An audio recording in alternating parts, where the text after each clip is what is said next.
The Coral Daily Download on Talk Sport with Coral. Your best bet for breakfast. And we say good morning to John Hill. How you doing, John? Yeah, morning, very John. well. Thank you very much indeed. Good morning, fellas. So, title odds, I would imagine Chelsea will have shortened again a little bit following that win last night at Stoke? Yeah, just about, Ian. They're into 4-9 now after that win. It was a good win for them, of course, yesterday at Stoke. And importantly, as you guys mentioned earlier, they are top at Christmas. And you mentioned that stat, 7 of the last 11 sides who have finished top at Christmas go on to win the league. So that's good news for Chelsea fans. It's good news if you backed them. But if you look at the table, it is still a two-horse race, and we certainly believe that because City are 9-4 in the betting, so not completely out of it. United 16-1. A lot of people have their opinion about whether they're out of the Championship. I certainly believe they're still a long way off from closing that gap. But 4-9, 9-4. That's how we stand going into the Christmas period. And as I say, I think Chelsea, if you backed them to win the Premier League title, you'll be absolutely delighted with the way things stand as we speak. Now, at the other end of the table, Hull City, we know no wins in 10. They're struggling a little bit. Leicester City, bottom of the table. What are we showing for odds at the wrong end? Yeah, this is going to be really interesting, this, and it's probably going to go right down to the wire as it usually does. Burnley and Leicester, those two are both odds on in the betting at 4-9, so we certainly believe Burnley those still two, odds on, okay. They are odds on, yeah. We certainly believe that those two sides are under the most pressure going into the Christmas period in 2015. But then you've got a really tight group of teams. Hull at 5-4, Crystal Palace at 7-4, then QPR at 15-8. So is it one of those three clubs that could join Burnley and Leicester, in your opinion, boys?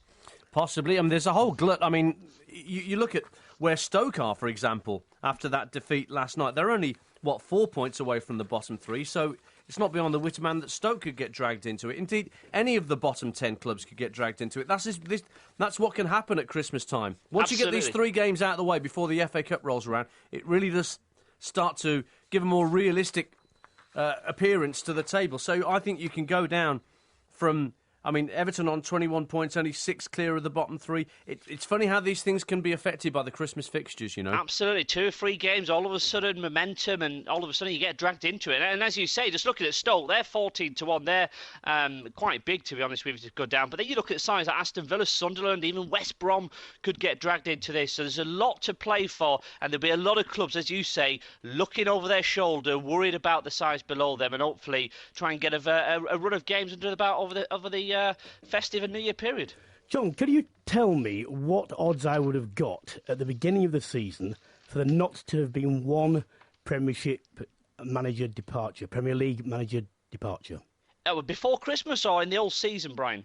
No, before Christmas. Before Christmas, you'd have got around 100-1, I'd say. I'd have said about 100-1. It's quite incredible, really. At this stage of the season, you've usually got 3 or 4 under your belt by now. We look at the Football League, as you say, there's been plenty of changes there. The only one we've seen is before the season, on the eve of the season, when Tony Pulis left Crystal Palace. But one thing that is available right now, we're going 50-1 for no Premier League manager to leave his post this season. There's a long way to go yet. You'd still expect 1 or 2 to go, wouldn't you, after maybe January. But 50-1 for no Premier League manager. You've made Brian Moore rock back in his chair there. He's actually thinking of taking a bite on that. I don't understand. It's 100-1 before, and then it's got shortened to 50. Well, we've got half a season. Effectively, from the bet strike now, from now until the end of the season, we'll offer you 50-1. So that's a shorter period, half the season, 50-1. But if you look at the next manager to leave market, there's been quite a bit of movement in this over the last few days, actually. Alan Irvin's been cut into 6-4, the West Brom manager, and Nigel Pearson as well at Leicester. He's into 7-4. So in terms of the market, the 2 managers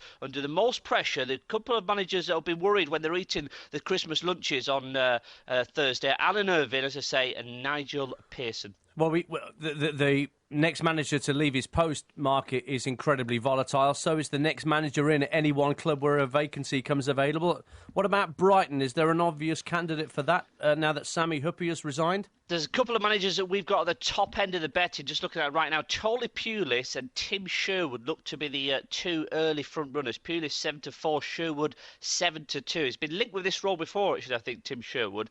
So that's interesting. So this is the early market. As you say, these markets change all of a sudden. A few bets in the space of 10 minutes, and the prices can change quickly. I'll throw a few other names at you, which are interesting. Nigel Atkins is in there at 4-1, former Southampton boss. And Ewan Rosler, sacked, of course, by Wigan recently. He's at 8-1. So very interesting market, this one. But as I say, the 2 front runners is Pulis and Sherwood.